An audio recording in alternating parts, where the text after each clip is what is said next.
Obras completas de Sigmund Freud. Parte 38. Generalidades sobre el ataque histérico. 1908. Inciso A. Al someter al psicoanálisis a una histérica cuya enfermedad se exterioriza en ataques, llegamos fácilmente a la convicción de que tales ataques no son sino fantasías, traducidas en actos motores, proyectadas sobre la motilidad y mímicamente representadas. Estas fantasías son, desde luego, inconscientes, pero, fuera de esto, de naturaleza idéntica a aquellas que podemos aprender inmediatamente en los ensueños diurnos o desentrañar por medio de la interpretación analítica en los sueños propiamente dichos. Un sueño sustituye muchas veces a un ataque o, más frecuentemente aún, lo explica, presentando una distinta manifestación de la misma fantasía representada en el ataque.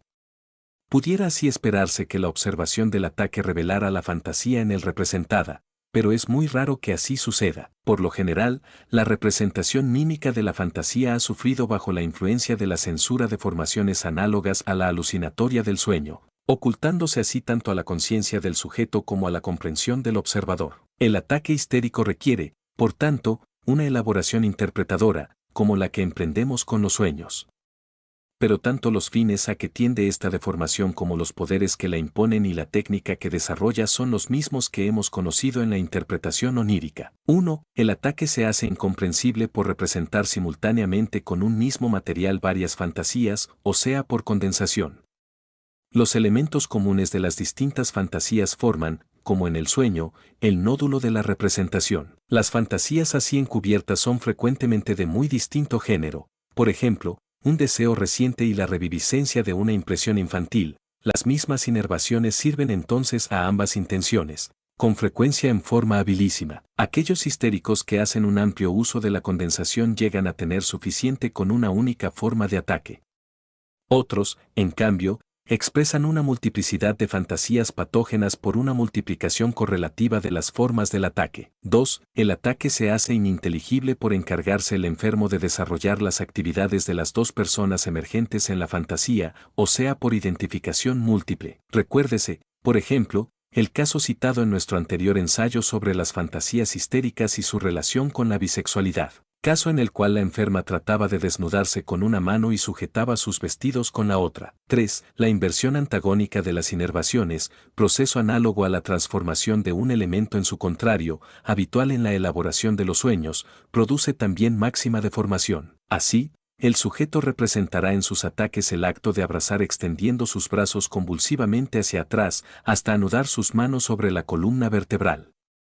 El conocido arco de círculo del gran ataque histérico no es, probablemente, sino tal negación por inervación antagónica de una posición apropiada al comercio sexual. 4. Por último, también coadyuva a desorientar al observador la inversión del orden temporal de la fantasía representada, proceso comprobable también en algunos sueños, que comienzan con el final de la acción para terminar por su principio. Ejemplo, una histérica fantasea la siguiente escena de seducción: está sentada en un parque, leyendo, y su falda, un poco levantada, deja ver el pie, pequeño y bien formado.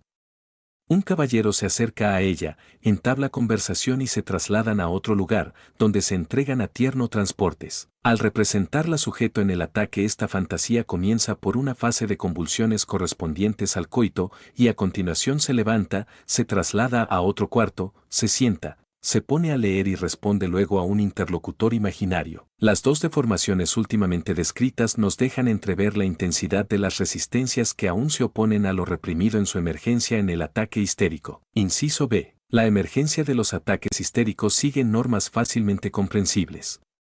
Dado que el complejo reprimido está formado por una carga de libido y un contenido ideológico, el ataque puede ser provocado como sigue. Primero, asociativamente, cuando el contenido del complejo es aludido por un suceso de la vida consciente. Segundo, orgánicamente, cuando, por causas internas somáticas y por algún influjo psíquico externo, sobrepasa la carga de libido determinado nivel.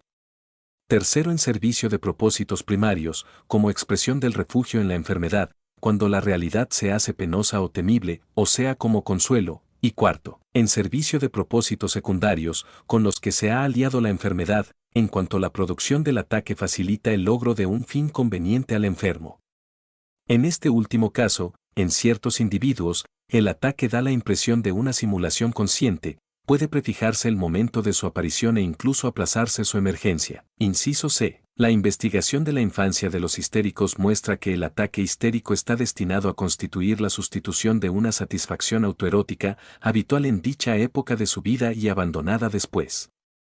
En muchos casos esta satisfacción retorna en el ataque mismo, sin que el sujeto tenga conciencia de ello. La emergencia del ataque por incremento de la libido y en servicio de la tendencia primaria como consuelo repite también exactamente las condiciones en las cuales era intencionadamente buscada en su tiempo por el sujeto. La citada satisfacción autoerótica. La anamnesis del enfermo descubre los estadios siguientes: A. Satisfacción autoerótica, no acompañada de representación alguna. B. Satisfacción autoerótica que unida a una fantasía conduce al acto satisfaciente. C. Renunciación del acto conservando la fantasía. D. Represión de esta fantasía, la cual se impone luego, intacta o modificada, y adaptada a nuevas impresiones de la vida, en el ataque histérico, provocando eventualmente el retorno del acto satisfaciente, antes ligado a ella y al que parece haber renunciado ya el sujeto. La fantasía puede aún reinstalar el acto satisfaciente que le pertenece y que había sido ostensiblemente descartado. Un ciclo típico de actividad sexual infantil: represión, fracaso de la represión y retorno de lo reprimido. La incontinencia de orina en el momento del ataque no es inconciliable con el diagnóstico de una histeria, pues no hace sino repetir la forma infantil de la polución. No es tampoco raro encontrar, en casos indudables de histeria, la mordedura de la lengua. Este acto, tan compatible con la histeria como con los juegos eróticos, surge sobre todo en los ataques cuando el médico ha llamado la atención del enfermo sobre las dificultades del diagnóstico diferencial. Por último, aquellos ataques en los que el enfermo atenta contra su propia integridad personal son los que reproducen un accidente de la vida infantil del sujeto. La pérdida de conciencia, la ausencia del ataque histérico, proviene de aquella pérdida de conciencia fugaz, pero innegable, concomitante al grado máximo de toda satisfacción sexual intensa.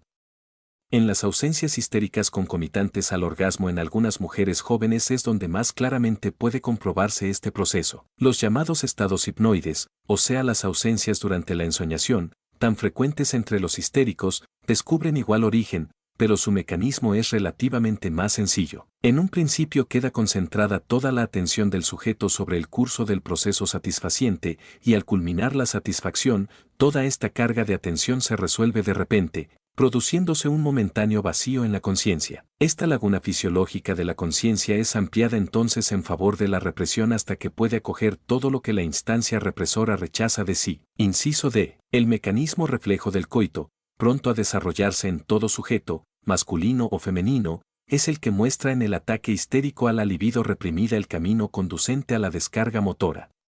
Ya los antiguos decían que el coito era una pequeña epilepsia. Nosotros podemos modificar este aserto diciendo que el ataque convulsivo histérico es un equivalente al coito.